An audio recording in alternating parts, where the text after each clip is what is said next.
Sebas, felicitaciones, realmente muy clara y muy bien ordenada. El monitoreo es una cosa que hemos venido tomando poco a poco y forma parte de todos los esquemas de formación en cuidado intensivo. Sin embargo, como vos lo planteabas ahí, nos hemos quedado durante mucho tiempo en los números y en que si es 20 no, que mejor si es 15, que si es un niño pequeño, pongámoslo como en 8. Finalmente, pues nos hemos detenido en eso, pero lo que vos mostrás los pasos que tenemos que dar, que son realmente muy obvios, y es el de individualizar ese paciente, el saber qué está pasando con él en un momento dado y hacerlo de manera dinámica, de entender yo qué pasa con ese paciente cuando aumento la presión del ventilador, por ejemplo, qué pasa con su presión intracraneana, qué pasa cuando utilizo medicamentos vasoactivos en esa perfusión cerebral, qué pasa con esa actividad o reactividad neurológica que puede tener en un momento dado, y eso es lo que nos permite hacer el monitoreo y el monitoreo multimodal. Eso que vos planteabas al final de no tomar una sola cosa, sino varias cosas al tiempo y tratar de integrar todas esas medidas es lo que realmente nos va a dar unos mejores resultados, mucho más allá de estarnos fijando en los números como tal. Entonces, creo que eso queda muy claro en lo que pusiste y felicitaciones. Gracias, doctor. De esa forma no es tan difícil, realmente es algo bastante sencillo, que uno lo que tiene que hacer es aplicarlo. Yo creo que nosotros en cuidado intensivo hacemos cosas y monitorizamos cosas y entendemos cosas que son mucho más difíciles. Entender una curva de un ventilador es muy complicado y saber adaptar lo que está pasando con un paciente es mucho más complicado que esto. Entonces, tratar como de salir un poquito del tema de lo enredado y lo poco prometedor que puede ser los, las patologías neurológicas y ver que al final tiene una lógica muy clara y se ayuda a uno con todo lo que has expuesto. Entonces, pues felicitaciones y muy chévere, muy chévere. Gracias, doctor. Y gracias, Juan. ¿Alguien tiene algún otro comentario?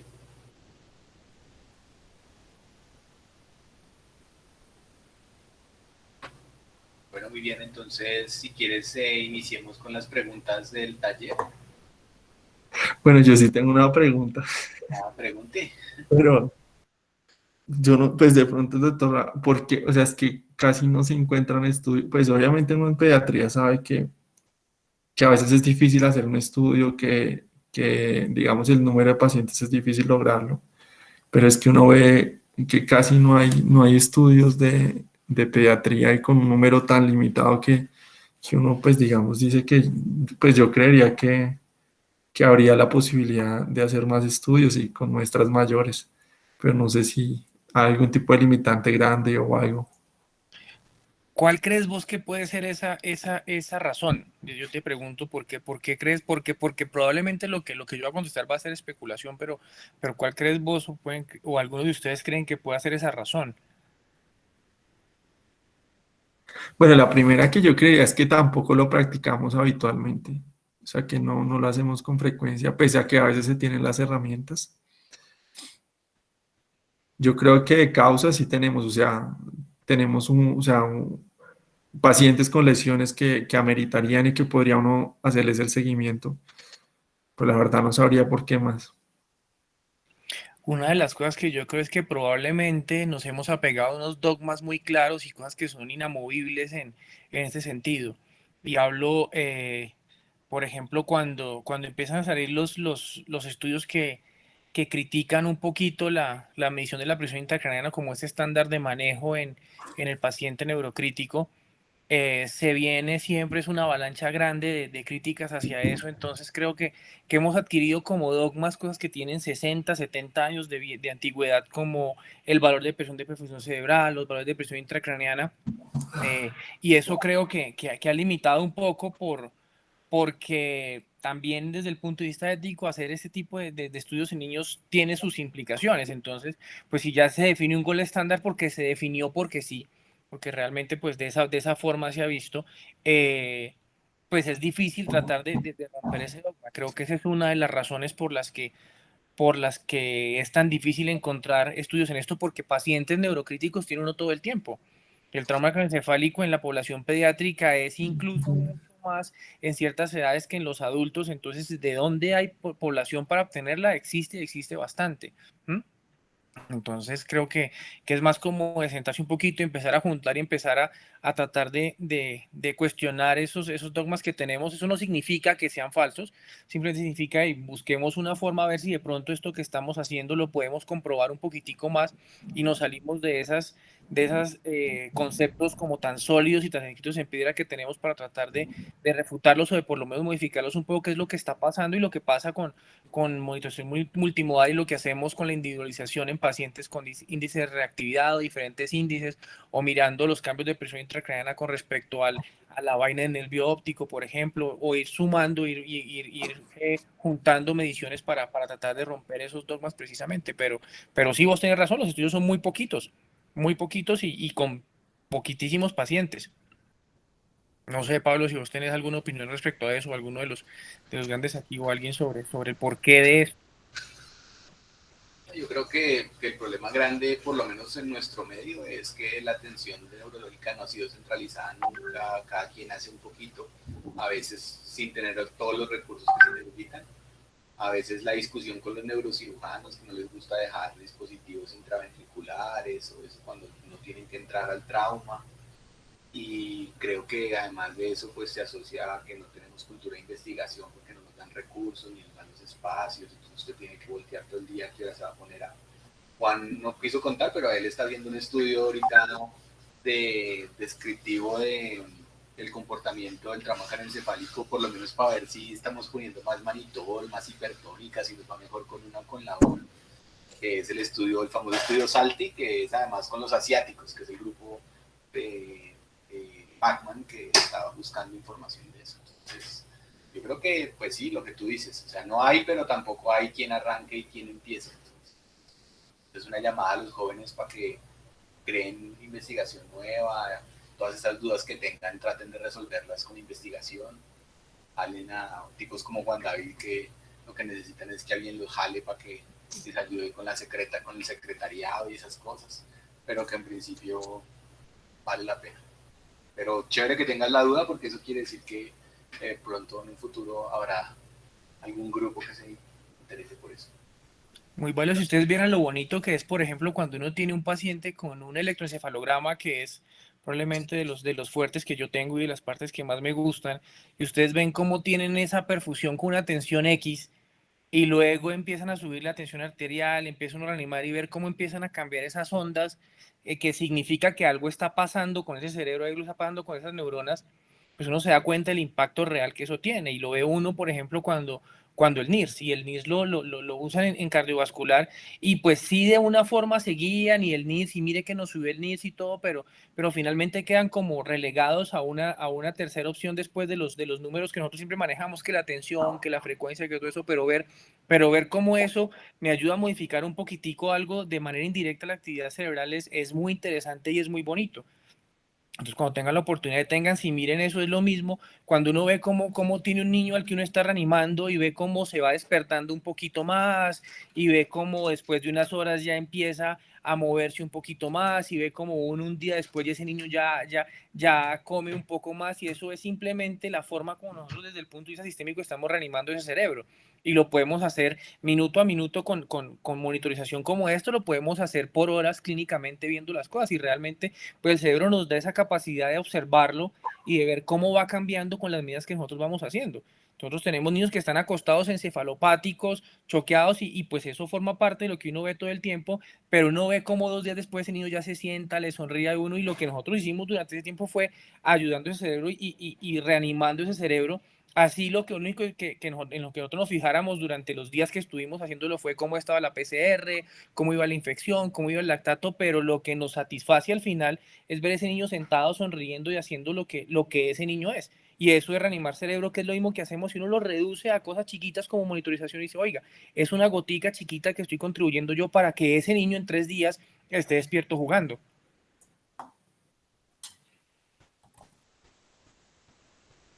Una última pregunta ya, o sea, ya. Es que, digamos que nosotros, obviamente, el entrenamiento de electroencefalograma, pues toma un tiempo muy prolongado.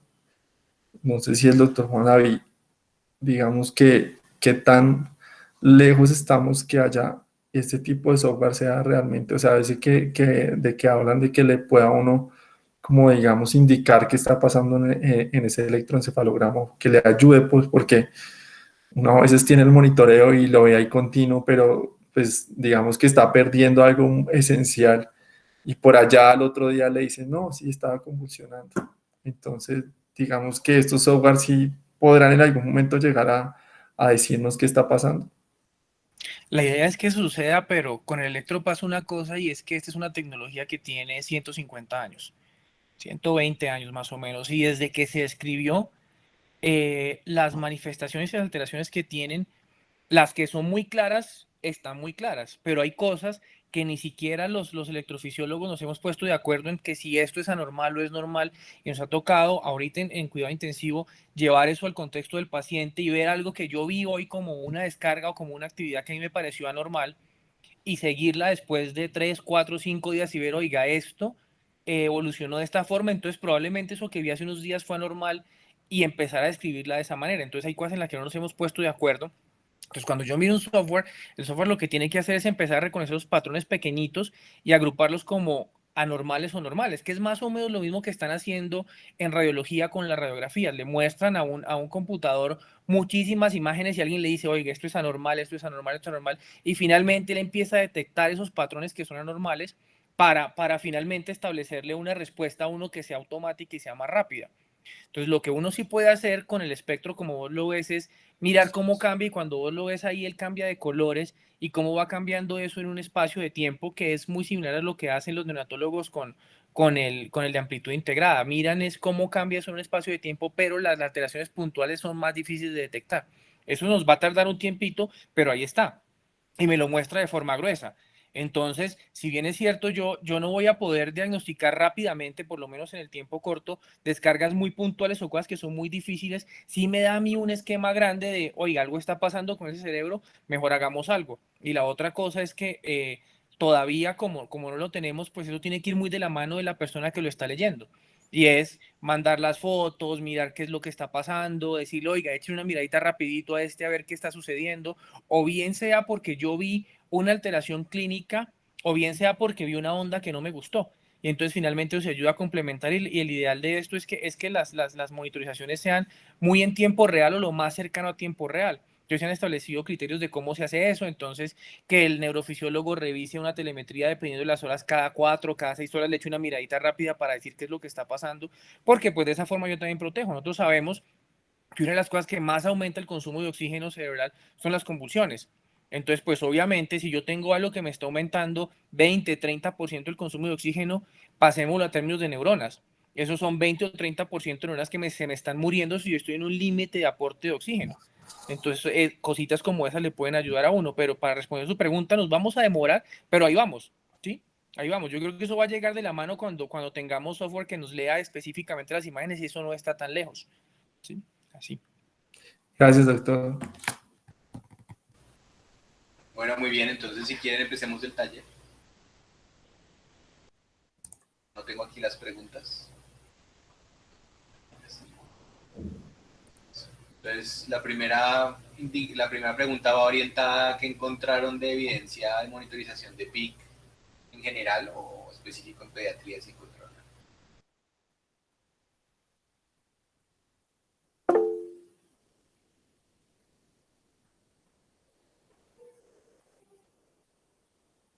Shail, dale.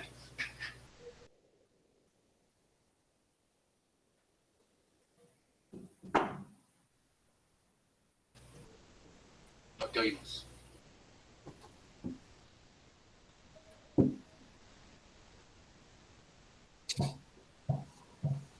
tienes sonido.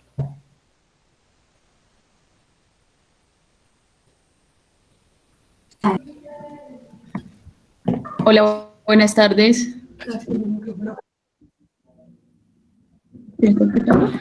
¿Ahora me escuchan? Bueno, hola, buenas tardes a todos.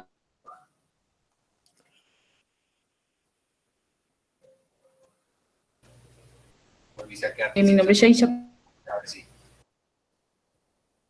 Yo soy fellow. ¿Me escuchan? ¿Vale? Es como muy mal sonido, entonces se oye retrasado.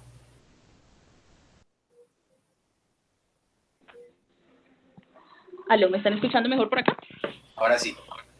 Bueno, estoy desde Bani.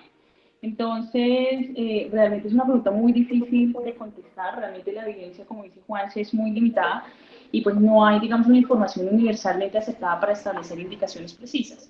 Sin embargo, pues dado de que casi toda la evidencia que nosotros tenemos en pediatría viene está por lado de los adultos, encontré un artículo, un protocolo, este protocolo se llama Estudio Observacional Prospectivo Internacional sobre la presión intracraneal en cuidados intensivos. Es un protocolo que se publicó en el BMJ en abril de 2019, en el cual tiene dos párrafos realmente que tratan como de concretar algunas indicaciones que voy a leer en este momento. Entonces, el primer párrafo nos dicen que la monitorización de la presión intracraneal se utiliza habitualmente en pacientes de cuidado neurocrítico con lesión cerebral aguda. Sin embargo, la práctica sobre las indicaciones y el uso de monitorización de la PIC en pacientes con lesión cerebral aguda sigue siendo muy variable en países de ingresos altos, mientras que los datos de monitorización de PIC en los países de ingresos bajos y medios son realmente escasos e inconsistentes. Entonces, en pacientes sin trauma craneoencefálico, porque realmente la gran mayoría de indicaciones vienen a partir de los pacientes con trauma craneoencefálico, hacen referencia a pacientes, por ejemplo, que tengan hemorragia subaracnoidea aguda o hemorragia intracerebral, no se dispone de un consenso definido para orientar a los médicos, ya que las indicaciones para la monitorización PIC se basan principalmente de las indicaciones de trauma craneoencefálico. Las indicaciones para la monitorización PIC y la presión de perfusión cerebral en pacientes sin trauma craneoencefálico incluyen una puntuación de Glasgow por debajo de 8, edema cerebral en las imágenes, empeoramiento neurológico en el tiempo y un efecto de masa. Entonces, a partir de este párrafo, me fui a buscar pues, cuáles eran las indicaciones de monitorización PIC en el trauma craneoencefálico y pues traemos a colación la guía de manejo de trauma craneoencefálico severo pediátrico que se publicó en el 2019. Esta guía con un nivel 3 de evidencia pues definitivamente sí sugiere el monitoreo PIC.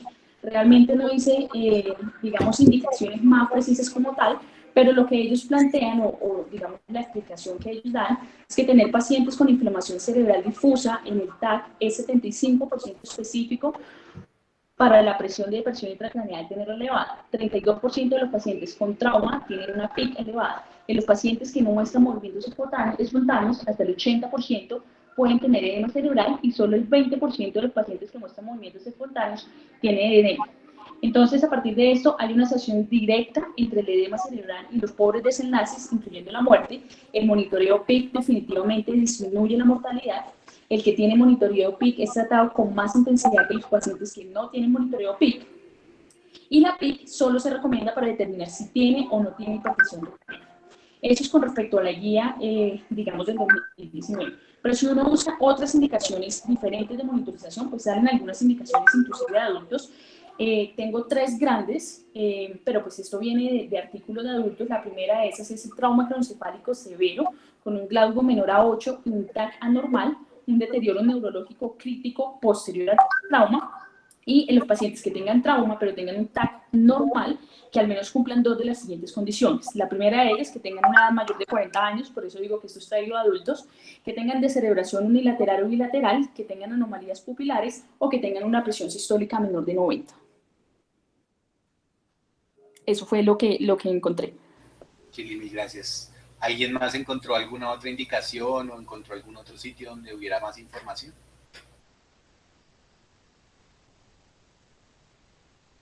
Perfecto. Juancho. Una cosa, ¿cuál es la razón de esta pregunta? Y la razón de esta pregunta es porque nos vamos a enfrentar muchas veces a pacientes y más que eso a colegas que querrán o no querrán hacer una monitorización de presión intracraneana.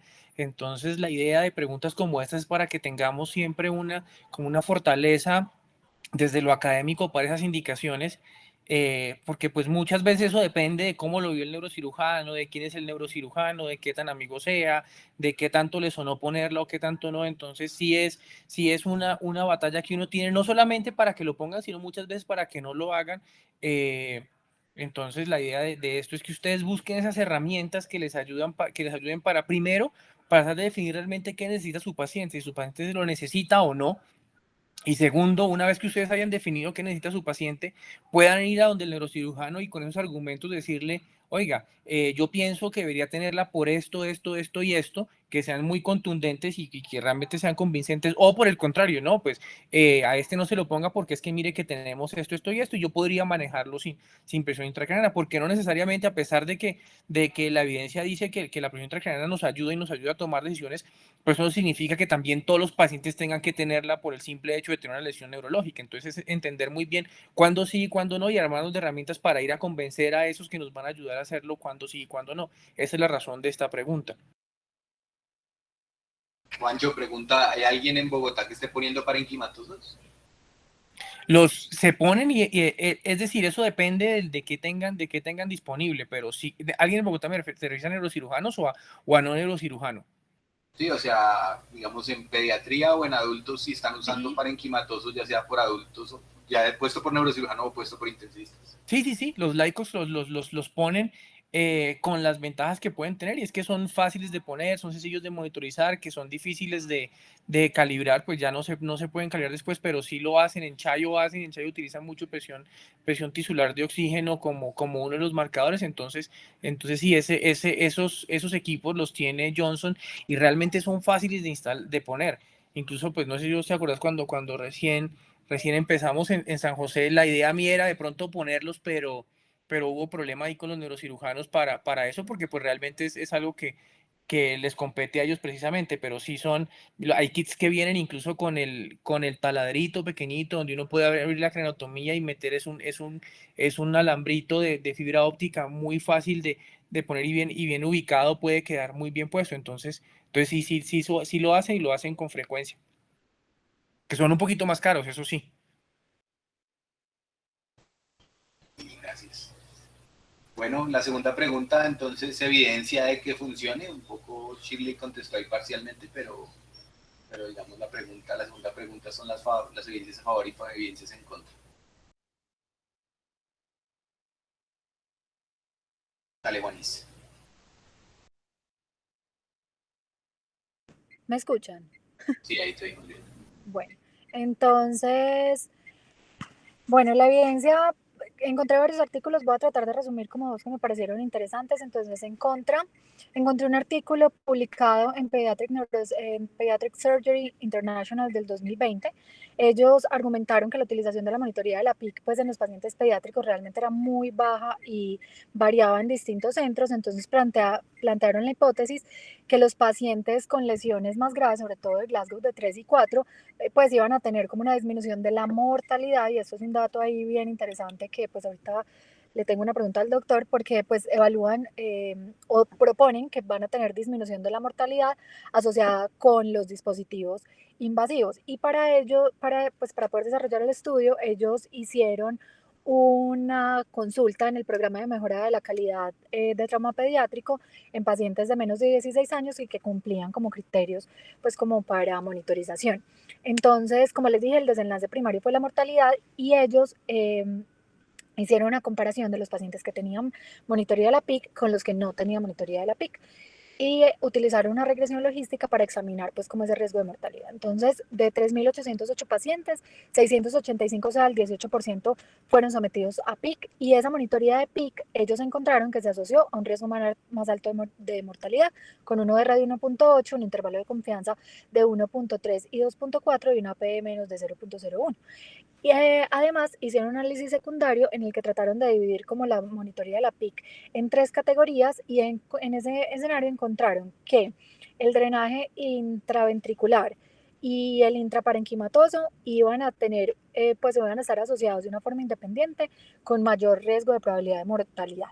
Sobre este artículo, pues a mí me queda como la sensación que al evaluar mortalidad como desenlace primario, pues uno le está dando pues de alguna manera, como si el efecto de la monitoría de la PIC fuera como terapéutico. No sé si lo que estoy diciendo pues como puede sonar raro, pero la monitoría sirve es como para guiar conductas, ¿sí? Para definir qué se va a hacer, pero realmente no sé si el desenlace o el mejor desenlace de evaluar directamente pues podría ser monitoría, porque hay que tener en cuenta otras variables pues para saber cómo se hizo la interpretación de esa monitoría y cuáles fueron las como conductas que se tomó con los resultados que arrojaba. A pesar pues de mi pensamiento, La conclusión pues de este artículo sí dice que los pacientes, pues los monitores de PIC, pues lo consideran un factor de riesgo independiente de mortalidad y es más marcado para los drenajes intraventriculares y la monitoría intraparenquimatosa. Ahora, a favor, uno lo que podría como resumir o concluir es que definitivamente, como acaba de decir Shah, las guías pues recientes de TEC grave en pacientes pediátricos recomiendan que se haga una monitoría de PIC porque al hacer la monitoría yo puedo guiar el tratamiento de la hipertensión endocraneana. Pero hay que tener en cuenta que necesitan o las mejores evidencias están en centros en los que haya entrenamiento, entonces pues en grupos multidisciplinarios que utilicen de manera continua o de forma pues constante la monitoría para estar familiarizada con ellas.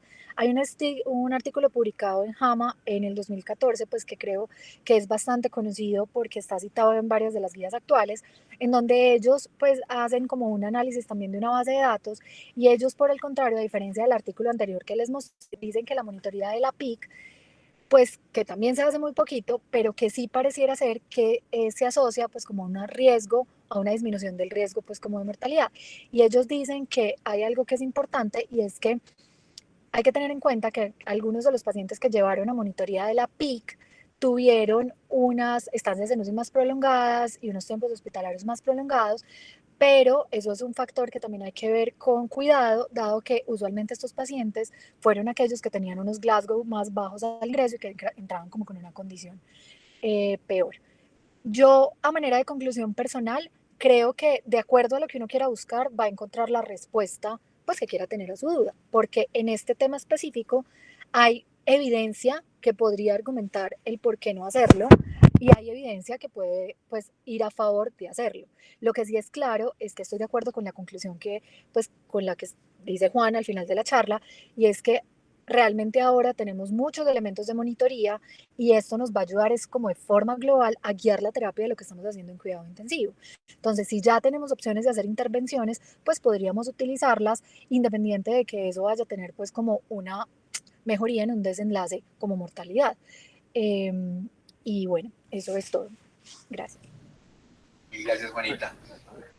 Muchas gracias. No sé, esa primera parte que tú ponías es muy interesante, esa pregunta que tú decías, cómo se le atribuye a algo que es claramente una medida de, pues una forma de medición o algo de monitoría, un potencial terapéutico. Y no es infrecuente, no sé Pablo si yo, ¿no? Que eso es súper común, que uno vea que utilicen ese tipo de medidas y digan, yo medir esto me da tal desenlace como si fuera una terapia en vez de ser simplemente una medición. Eso es súper frecuente encontrarlo en estudios y ese es un sesgo grande que uno encuentra. Entonces lo que tú dices es completamente al lugar. Evidentemente lo que me mata a mí no es medir o no medir. Sí, a menos pues las infecciones y las complicaciones que puedan tener que pues Sebastián las ponía ahí, pero a mí lo que me produce mejores o peores desenlaces no es la medición como tal, sino las medidas que yo tomo secundarias a eso. Entonces esa es una de las cosas. Y lo segundo, pues también tú al final concluías una cosa que incluso si yo lo veo desde otro punto de vista, pues es hasta peligrosa cuando decimos, no, pues que yo podría perfectamente encontrar evidencia para decir no monitorizar y eso pues encrisparía los pelos de toda la gente que es la gran mayoría que es a favor de monitorización de la PIC, pero lo que dices es cierto, también hay evidencia muy clara en la que pues posiblemente la monitorización de la PIC no tenga ese efecto tan salvador que tiene en los pacientes neurológicos como se ha querido creer. Sin embargo, y en forma de conclusión, en este momento lo que tenemos que decir es que ese es el gol estándar de manejo de patologías. Ahora, nuestra obligación es empezar a definir muy bien qué paciente sí y qué paciente no para saber cuál vamos a poner dentro de esto. Incluso pues yo recuerdo un artículo, es como el 2016 más o menos, de New England Journal of Medicine, cogió un montón de pacientes adultos con monitorización de PIC y también mostró lo mismo, la mortalidad en esos pacientes era incluso mayor que los que no monitorizaban, pero pues empezaron inmediatamente las críticas y era que eso eran pacientes que eran pacientes latinoamericanos, de Bolivia, de Ecuador, de no sé qué, un montón de cosas, y realmente pues se desconocía el efecto que podía tener la monitorización en sí misma como esa medida que podía ser cuestionada. Así que bueno, pero finalmente como conclusión, pues es el estándar de manejo que tenemos en este momento y que ya tenemos otras herramientas para no tener que recurrir a él de manera inmediata, pero pues tenemos que saber que si tenemos la posibilidad de hacerlo en pacientes específicos, tenemos que hacerlo. Sí, digamos que en principio una de las dificultades grandes que tiene todo lo que tiene que ver con investigación y monitorización es que usualmente el desenlace no te interesa si puede monitorizar lo que dice que monitoriza, sino que si monitorizarlo impacta en algún desenlace importante. Entonces, parte de la dificultad es que para que tú puedas meter un estudio, un monitor en un desenlace, pues tienes que tener también un protocolo de cuál es el punto de indicación, debes tener una intervención terapéutica efectiva, digamos que hubiera una forma mágica de quitarle la hipertensión endocraniana, entonces podrías ponerle la droga mágica y le bajarías la hipertensión endocraniana, entonces podrías demostrar que monitorizar la presión intracraniana podría mejorar la sobrevida. Pero el problema que tenemos es que tenemos, sobre todo en pediátrica, de base muy poca estadística para saber exactamente cuál es el punto. De muy poca experiencia desde el punto de vista de tratamientos, en que los tratamientos ni siquiera estamos seguros si son efectivos algunos u otros. Y encima de eso, entonces tenemos la invasividad de la presión intracraniana. Entonces, en general, lo que ha terminado pasando con muchas de las monitorías invasivas es que han ido desapareciendo en la medida en que puedes justificar rápidamente todos los efectos adversos, pero pocas veces puedes justificar la intervención terapéutica. Entonces, probablemente el futuro de la presión intracraniana con miras distintas a drenaje ventricular es desaparecer y ser cambiada por técnicas no invasivas multimodales. Pero por ahora, como dice Juan, es la que tenemos de base. Creo que nos falta mucha investigación de base, pero sobre todo armamentos terapéuticos, porque también es verdad y tenemos que ver, y ese es el tema de Diana de la próxima charla, que es qué podemos hacer de neuroprotección para tratar de bajar esa presión intracraniana que sea altamente efectiva. Y en la medida en que no hay mucha cosa, pues tampoco la PIC termina sirviendo para nada porque no puede cambiar el desenlace. No quiere decir que no monitorice. Esa es la historia del Swan-Ganz. El Swan-Ganz le pasó exactamente lo mismo. Y hoy en día pues nadie habla de él. En unos años espero ya no hablaremos mucho más de la presión intracraniana, porque tendremos otras herramientas. Ojalá. Y en cuanto a tu primer estudio, ahí lo más importante es no olvidar nunca el sesgo de selección. A menos de que alguien ponga de forma aleatoria la presión intracraniana en una misma indicación, siempre que escoges un estudio observacional, no importa la trampa estadística que le hagas, en principio nunca vas a poder evitar el sesgo de severidad, porque a los que le pusieron la presión intracraniana eran los que estaban mal. Perfecto, gracias. Bueno, muy bien, y para terminar entonces vamos a hablar de NIRS.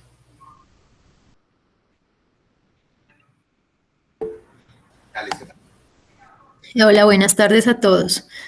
Entonces, Juan, en su presentación, pues nos habló bastante acerca pues de la evidencia de NIRS. Vamos a complementar un poco. Entonces, tenemos que existen estudios observacionales prospectivos que se han hecho sobre todo a nivel de población lactante y niños, pero pues en su mayoría todos con cardiopatías congénitas, que de alguna manera requirieron manejo quirúrgico, y hay un par que evaluaron la relación entre la medición de la saturación cerebral de oxígeno con indicadores del metabolismo anaeróbico.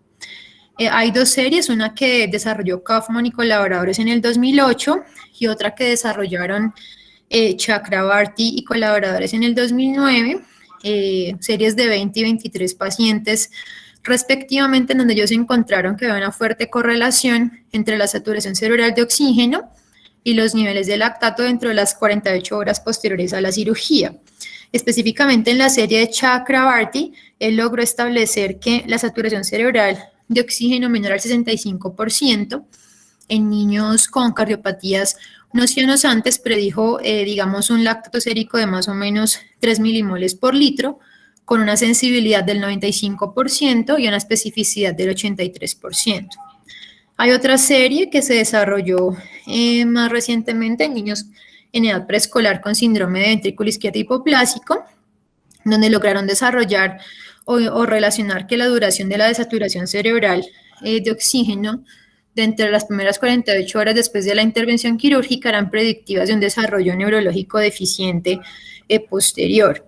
Tenemos otra serie que la hicieron Dent y colaboradores, en donde informaron la aparición de lesiones cerebrales nuevas, documentadas por resonancia nuclear magnética, en el posoperatorio de cirugía cardiovascular en 73% de los pacientes, siendo, digamos, las anomalías más frecuentes reportadas en sustancia blanca.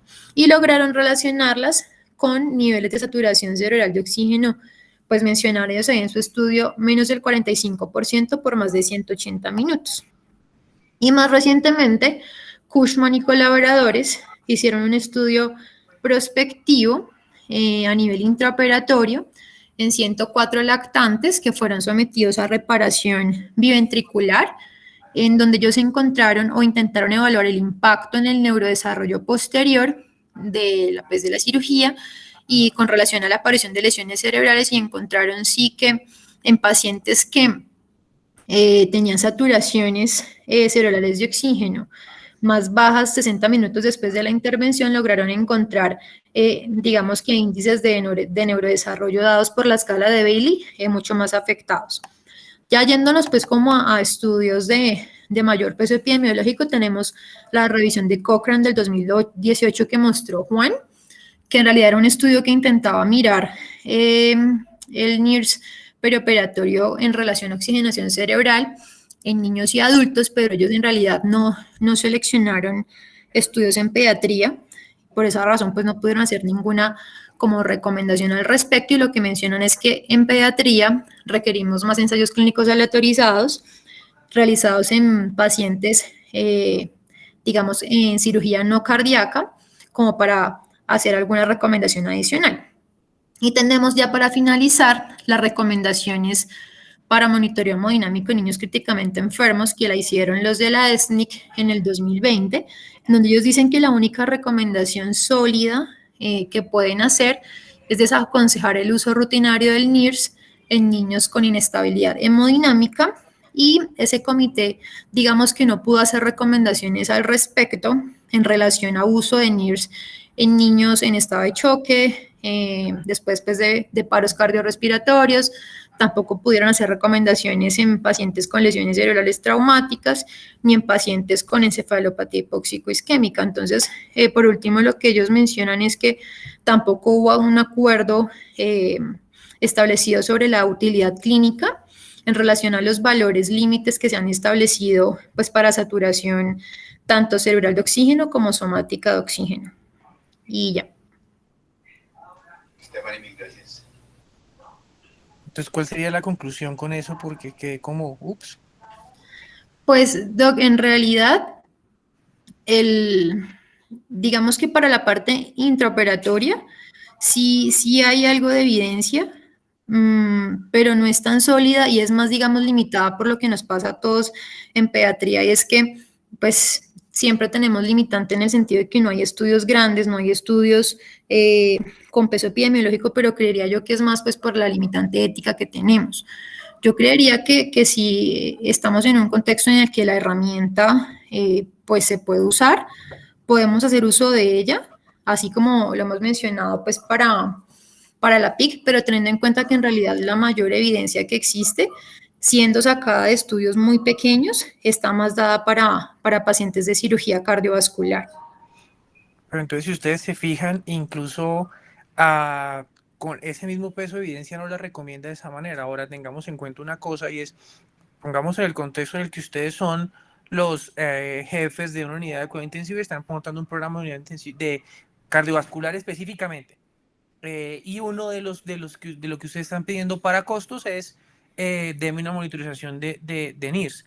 ¿Realmente costo-beneficio valdría la pena tener ese equipo con la información que me brinda? Y que me brinda me refiero a que desafortunadamente, como tú lo muestras, los estudios dicen, oiga, los niños que tienen más bajo nivel en NIRS les va más mal neurológicamente, cosa que pues pues creo que es bastante lógica. Sin embargo, la pregunta que uno sería es, bueno, si yo estoy monitorizando un niño que tiene unas variables hemodinámicas dentro del contexto de ese paciente cardiovascular estables y veo que este NIRS me está variando, ¿yo qué hago? O por el contrario, si tengo un niño que tiene un NIS que está normal, pero el resto de variables hemodinámicas no me están cuadrando dentro de lo que debería ser para la estabilidad que debe tener ese niño, ¿yo qué hago? ¿Sí? ¿Hasta qué punto esas mediciones me están sirviendo más como de un seguimiento para decirle, uy, te va a ir mal porque sacaste mal en NIS, o te va a ir bien porque te fue bien en NIS, y no tienes un NIRS de 45 a pesar de que tengas un lactato de 1.3, que tengas un QPQS de tanto, ¿sí? Entonces no sé hasta qué punto eso me sirve a mí para esas recomendaciones, que es precisamente lo que dice el consenso de monitorización. Sí, hasta dónde esto me está sirviendo a mí para tomar decisiones de alguna forma que me sirvan hacia ese paciente y hacia el cambio en las medidas que tenemos. Esa sería la observación al respecto. Creo que es una herramienta súper bonita y cuando uno lo ve la fisiopatología de cómo funciona, pues es muy chévere. Sin embargo, todavía tenemos algunas cosas que debemos seguirle cuestionando al NIS como tal. Y mucho más allá de eso, pues tratar de aprovechar esa herramienta en el sentido en el potencial que me puede dar, hasta el punto en el que yo sé que me puede dar un rendimiento y no darle más allá de eso. Siempre me ha causado curiosidad de por qué el NIRS solamente lo estudian los anestesiólogos cardiovasculares y no los neurocríticos. O sea, ¿por qué no hay estudios de NIRS en trauma craneoencefálico? Sí, precisamente porque ellos hacia eso fue hacia lo que se dirigió cuando recién salió. Sí, fue una herramienta que extrapolaron de la monitorización que se utilizaba en cirugía cardiovascular y la sacaron cuando empezaron a sacar pacientes de la unidad con cosas, así como sacaron el ECMO, que era la misma máquina de corazón que utilizaban ellos, pues también sacaron el NIS y lo pusieron en las unidades, y es eso lo que ha venido, pues de esa forma, esa fue como la ruta que tuvo. Cuando empiezan a hacer los estudios y empieza a ver fisiopatológicamente cómo funciona, cuando empiezan a comparar NIS de personas sanas con NIS de niños, de adultos, perdón, con compromiso, y ven que muchos de estos a veces no tienen ninguna variación, entonces toda la parte de la comunidad neurocrítica empieza a cuestionar un poquitico eso, y por eso es que, pues que yo cuestiono un poquito porque vengo de esa vertiente, pero si al lado pones un cardiovascular, va a hablar maravillas del NIS, sí, eso sí. Así es. Sí, pero digamos que a eso va un poco mi crítica, que digamos los grandes expertos del neuromonitoreo no lo están utilizando. Entonces, ahí le queda a uno siempre el sinsabor de que probablemente de las 10 cosas que se puedan plantear para neuromonitorizar, esta vaya a ser la 10. Y no tenemos estudios, por ejemplo, que comparen cosas que pueden ser similares, el electroencefalograma con el NIRS, por ejemplo. Sí, no hay estudios que nos comparen eso de cómo va cambiando y son chéveres, y lo hemos hecho ahorita que tenemos en la Misericordia Cardiovasculares, hemos puesto el electro junto con el NIRS ahí corriéndolo un poquito, y pues realmente que uno pueda ver que los cambios sean tan correlacionables, pues no son tanto. Entonces sí, no sé. Ahí Lina está diciendo, como no sé si Lina está diciendo PLOP o está diciendo que Lina que es más de cardiovascular.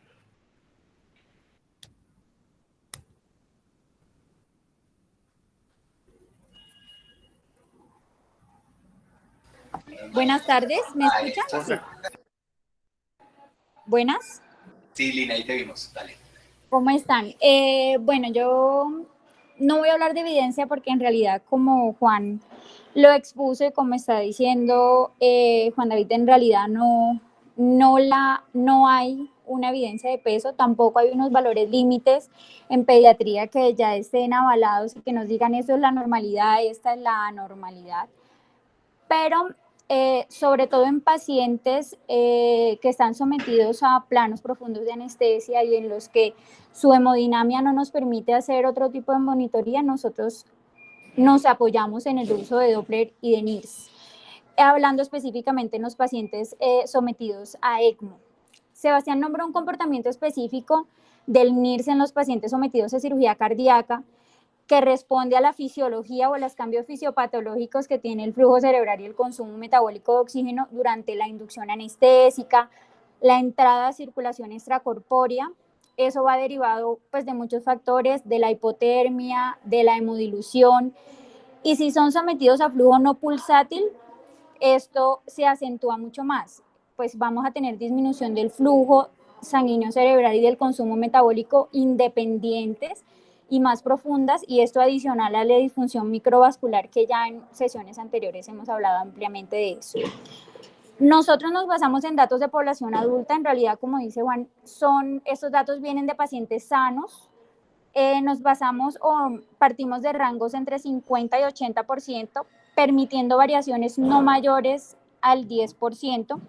Y esto sí nos va a hacer, pues como nos preguntábamos ahorita anteriormente, ¿qué vamos a hacer con eso? Entonces, esto nos lleva a verificar, uno, el estado de la canulación, principalmente la cánula arterial y el posicionamiento de esta, valorar los flujos, optimizar la tensión arterial media, teniendo en cuenta que en estos pacientes es una relación prácticamente directa, valorar la presión de CO2, sobre todo pues considerando que la variación es tan sensible al flujo de gases en ECMO, si tenemos un circuito óptimo, y o a disminuir el consumo metabólico de oxígeno, ya sea evadiendo la hipertermia, pues o bajando temperaturas o llevando a un paciente a un plano anestésico un poco más profundo. Esto es, pues no hablo específicamente de los pacientes en ECMO, que es donde lo hacemos casi que de forma rutinaria y sí, el monitoreo inicia desde la inducción anestésica, los anestesiólogos son los que más los usan, pero nosotros en ECMO seguimos ese monitoreo en la UCI cardiovascular. En los otros pacientes sometidos a cirugía cardiovascular que no salen en ECMO, el anestesiólogo hace uso del NIRS durante el transquirúrgico, pero nosotros lo retiramos cuando el paciente llega. Eso era lo que quería comentarles. Gracias. Y el problema es cuando yo tengo en ECMO con un pulso no, ¿con qué? Con un flujo no pulsátil, se me pierde el Doppler, por ejemplo, que es una buena herramienta, se me pierde esa capacidad de yo empezar a medir esas, porque el Doppler lo que me está midiendo es precisamente los picos de pulso, entonces se me pierde eso y es un poquitico más difícil de interpretar, entonces queda uno como loco con eso. Y la otra es que el NIS queda también como una medida de tendencias. Yo tengo una opinión muy personal respecto a las estrategias de monitorización que miden tendencias, y es que pues yo estoy viendo tendencias, pues claramente si algo que estaba en un número alto baja es porque está empeorando, y si sube es que está mejorando, pero realmente eso desde el punto de vista, desde lo puntual de la medición, no me sirve como decir un lactato, yo tengo un lactato de 1 y eso está bien, tengo un lactato de 4, está mal. Mirar una tendencia es distinto. Entonces yo no le creo muy poco todavía a los métodos de monitorización, el que sea, o bien sea ¿qué?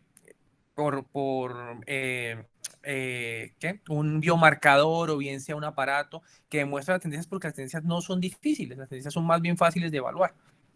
Así, entonces, pues eso es, pero toda esta conclusión igual es para ser críticos en eso y decir, bueno, hasta qué punto esto que estoy utilizando me va a servir o no, y eso aplica para NIRS, eso aplica para PIC, eso aplica para Doppler, eso aplica para todo lo que yo utilizo para medir.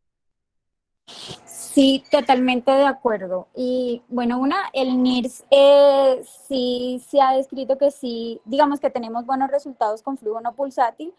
Y para apoyar un poco lo que estás diciendo, yo creo que también es no solo mirar el NIRS, no solo mirar el neuromonitoreo. Entonces, vamos al resto de variables de perfusión a ver si están acordes a lo que yo estoy evaluando en sistema nervioso central. Y otra es si mi intervención, si se subió y yo modifico el CO2 o yo optimizo los flujos o quito la hipertermia, ¿qué sucede? ¿Eso mejoraron los NIRS o se mantuvo de la misma forma? Entonces yo creo que muy pocas variables en realidad, no se me ocurre una ahorita, funcionan una variable como sola.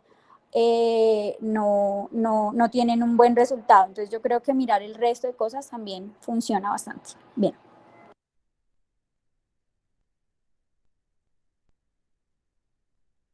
Bueno, muy bien, muchísimas gracias a todos. Creo que estuvo muy interesante la discusión. Algún día pronto tengamos más información. Nos vemos en 8 días. Vamos a hacer ya neuroprotección. Y ahí sí que tenemos poca información, pero bueno, igual toca construir de a poquitos. Es que Muchísimas les tenemos una gracias. clase para ver si de aquí a 20 años podemos decir algo diferente, o ya con estas grabaciones vamos a vernos viejitos simplemente repitiendo lo mismo. No, pero el discurso ha cambiado un poco, ya con lo que dijo Sebastián hoy, el discurso cambia un poquito, y eso es chévere, que de pronto vayamos evolucionando los discursos.